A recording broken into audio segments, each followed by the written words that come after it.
High বন্ধুরা, আবারও নিয়ে চলে এলাম আপনাদের সামনে একটা নতুন ভিডিও, যেটা অনেকটাই বড় হয়ে গেছে বানাতে গিয়ে। দেখুন, আমার বেবির খুব পছন্দ এই থালাটা, তাই ভাবলাম ওকে কিছু আইটেম বানিয়ে দিই।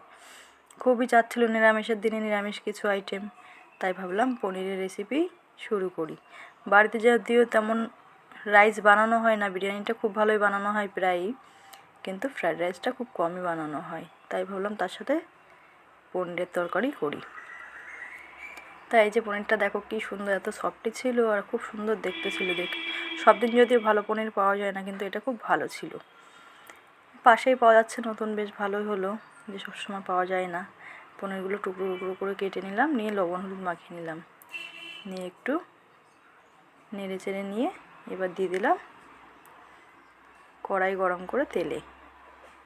যদি আমি সরিষার তেলটাই বেশি পছন্দ করি, এবং সরিষার তেল দিলে কড়াইতে বেশি লেগে যায় না। পনিরটা ভেজে নেওয়া হয়ে গেল। এবার আলুগুলো টুকরো টুকরো করে কেটে নিয়ে, সিদ্ধ করিনি, এটা আস্তে আস্তে লেবু জলে লবণ দিয়ে একটু ঢাকা দিয়ে রাখলে সিদ্ধ হয়ে যাবে। একটু পরেই সেজে বেশ সুন্দর নরম হয়ে এসেছে। আস্তে লেবু জলে রেখে দিয়েছিলাম, দেখলেই বুঝতে পারছো। তারপরে যে ভেজে নিয়ে এর সাথে একে একে আদা, জিরে, লঙ্কা, গোলমরিচ, ধনিয়া এসব পাউডারগুলো একসাথে একটু জলে ভিজিয়ে রেখেছিলাম, দিয়ে দিলাম। তার সাথে একটু ক্যাপসিকাম কুচি, সেগুলো একসাথে ভেজে নেব, সঙ্গে কিছুটা কড়াইশুঁটি, আর সে একসাথে রেডি করে রাখা মিশ্রণটা দিয়ে দিলাম, দিয়ে একটু নাড়াচাড়া করে নেব।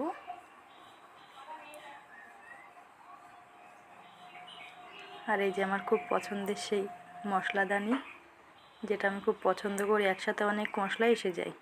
আর বিরিয়ানি বানানো হয় বলে সব মশলাই আমার রেডি করা থাকে, এতে স্টোর করে রেখে দিই, অসুবিধা হয় না, অনেক দিন ভালো থাকে। তারপরে সেই মিশ্রণগুলো এই যে ভাজতে ভাজতে একসাথে সব মিশিয়ে নিলাম। এবার তার সাথে পনির দিয়ে একটুখানি নাড়াচাড়া করে কষিয়ে নিলাম।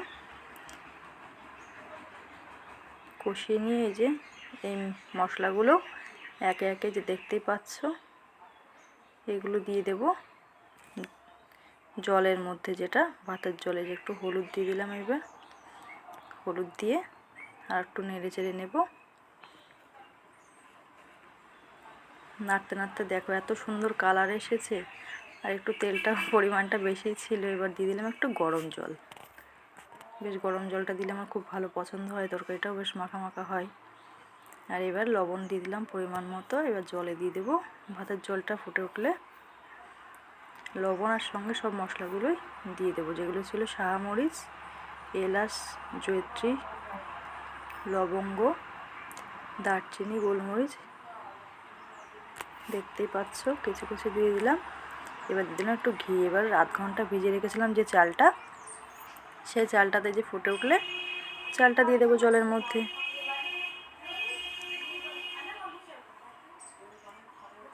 এদিকে চালটা ফোটা শুরু করলো, আর এদিকে একটু লবণ টেস্ট করে দেখলেও একটু লাগবে। আর আমার সবসময় ঘরে রেডি করে রাখা থাকে দারচিনির গুঁড়ো, এটা আমার খুব পছন্দ হয়।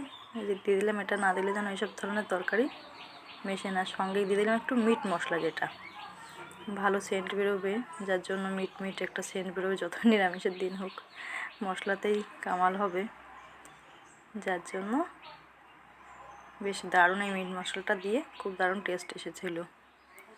দেখুন দেখতে এত সুন্দর হয়েছিল, আমার তো খুব পছন্দ হয়েছিল, এবং বাচ্চারা খুব ভালো টেস্ট করে খেয়েছিল। ওদের জন্য আবার সবসময় রেখে দিতে হয়, যে সকালে খাবে, তার জন্য এক্সট্রা করে ঝোল ঝোল করে তুলে রেখেছি, যাতে সেটা ভাত দিয়ে খেতে পারে।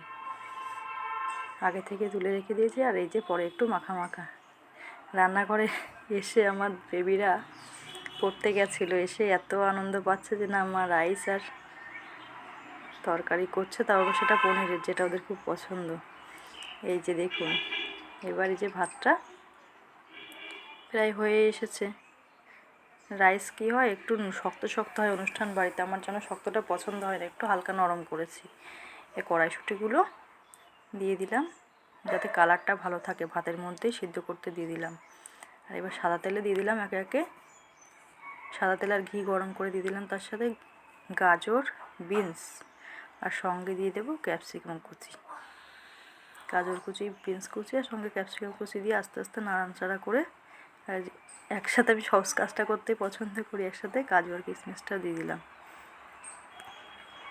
দিয়ে একটু নাড়াচাড়া করে একটু হালকা লাল লাল হয়ে এলে দিয়ে দেবো সেই মশলাগুলো, যেটা লবঙ্গ, এলাচ আর দারচিনি। সেগুলো একটু হালকা ভাজা হয়ে এলে সেন্ট বেরোনোর সাথে সাথে দিয়ে দিতে হবে একটু ঘি। দিয়ে এবার সেই ফ্যান ঝরিয়ে রাখা ভাতটা দিয়ে দেবো একে একে, এর সাথে মাখিয়ে নেব। পরিমাণ মতো চিনি দিয়ে দিলাম আর দিয়ে দেবো একটু লবণ। সেটা পরিমাণ মতো টেস্ট করে দিতে হবে, কতটা লাগতে পারে আইডিয়াটা না জানলে অ্যাকচুয়ালি পারফেক্ট হয় না। তারপরে যে দারুণ রেসিপি হয়ে গেল তৈরি। এটা ছিল আমার বড় মেয়ের থালি, যেটাতে খুব খেতে পছন্দ করে এটাই। ওর এই কালারগুলো খুব পছন্দের, এই প্লেটগুলো। এই যে রাইস আর সঙ্গে পনির কষা, আর এই যে ছোটো মেয়ের প্রত্যেকটা থালার যতগুলো জায়গা আছে সবটাই রেডি করে দিতে হবে, তাই ঘরে ছিল পায়েস, সেটাও কিছুটা দিয়ে দিলাম। ভিডিওটা কেমন হয়েছে অবশ্যই আপনারা জানাবেন ভালো লাগলে।